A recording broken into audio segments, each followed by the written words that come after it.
So this was an R22 system, and the readings that I had were kind of, I thought they were indicating bad compressor valves, but I swapped it out with a 410A unit that we had in stock at this property, and superheat's good, suction line's sweating, it's nice and cold, but the unit inside is not cooling.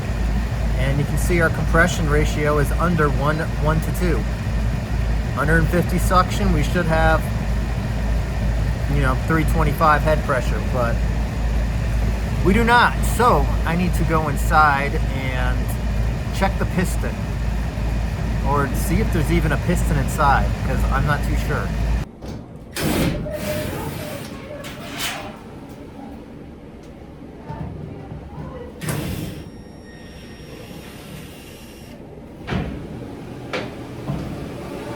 I switched to the analog gauges so I can show you the pump down process. I'm going to trap all of the refrigerant in the compressor and condenser coil. And I'm going to do that by closing down on the liquid valve fully. Then I'm going to start to close down on the suction.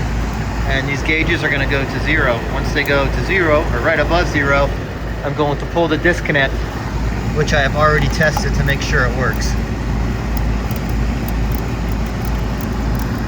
Nothing sucks more than trying to pull a disconnect and it doesn't work,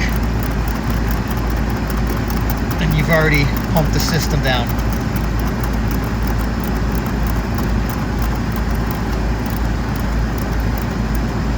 Okay, that's fully closed.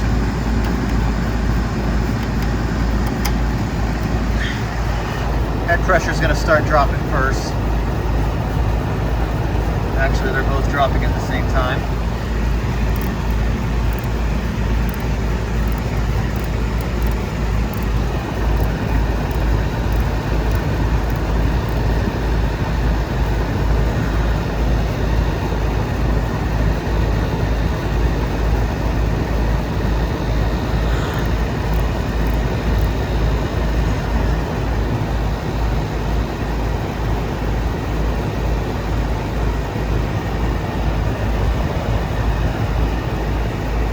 About 5 psi.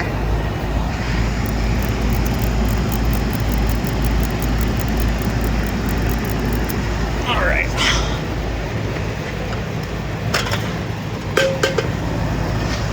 The compressor valves should prevent the refrigerant from pressurizing the gauges, so I can just finish closing down on the suction line.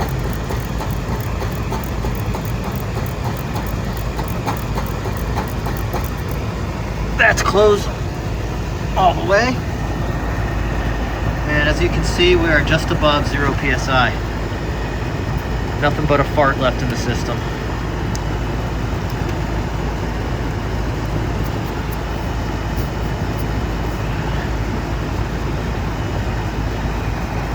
Now I'm going to go upstairs and check the piston.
There's probably hasn't been a piston in there for 30 years.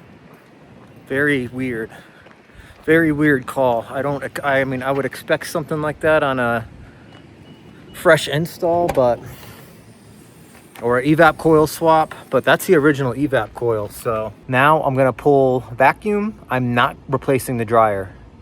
The system was open to the atmosphere for like 2 seconds. I'm not replacing the dryer. There's an inline dryer inside the Goodman unit. I'm gonna pull the vacuum and see what our temps are once we pull vacuum, after we break vacuum. And then after we break vacuum and release the charge, we can recheck our temps and pressures. This receptacle does not work, so I have to make my own. I'm gonna pull the fuse just in case they turn power on upstairs. I don't want this compressor coming on.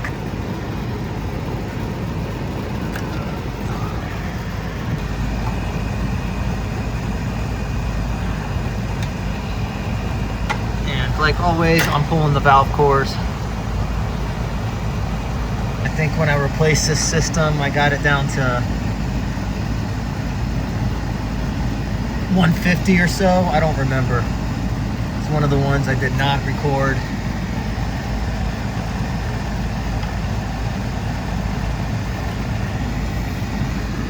And a little bit of pressure came out. So this vacuum should be really fast.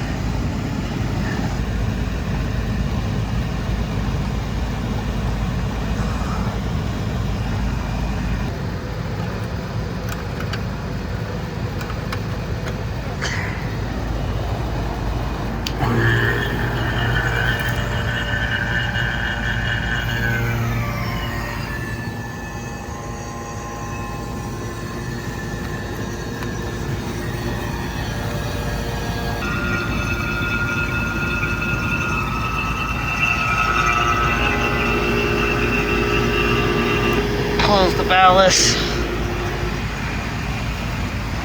Go ahead and throttle the air out of the valves.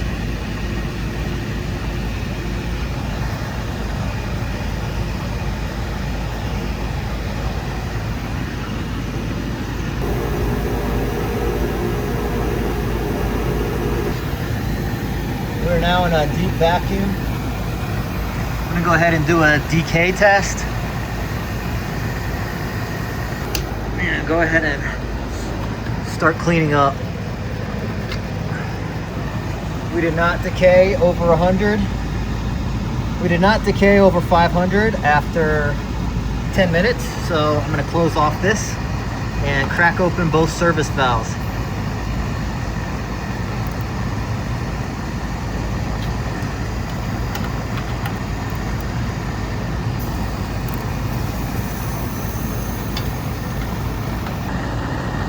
Once I make sure that the charge is good, I'll reinsert the valve cores.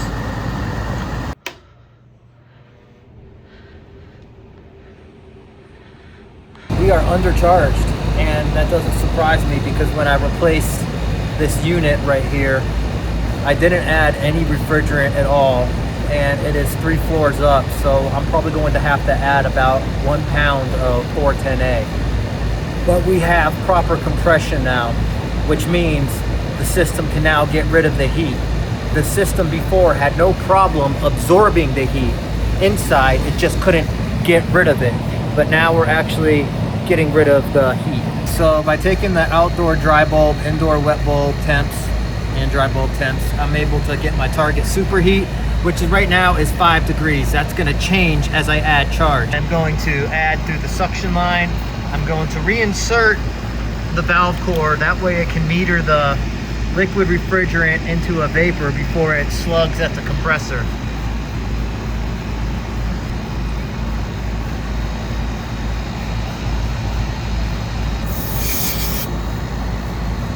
And we can see our vapor saturation is now at 30 degrees. And I'm gonna keep adding charge until we reach that target superheat. Bleed any air out, and just gonna do quick spurts. And I'm gonna watch that line temp very closely because Once it hits a certain threshold, it's going to shoot down very fast.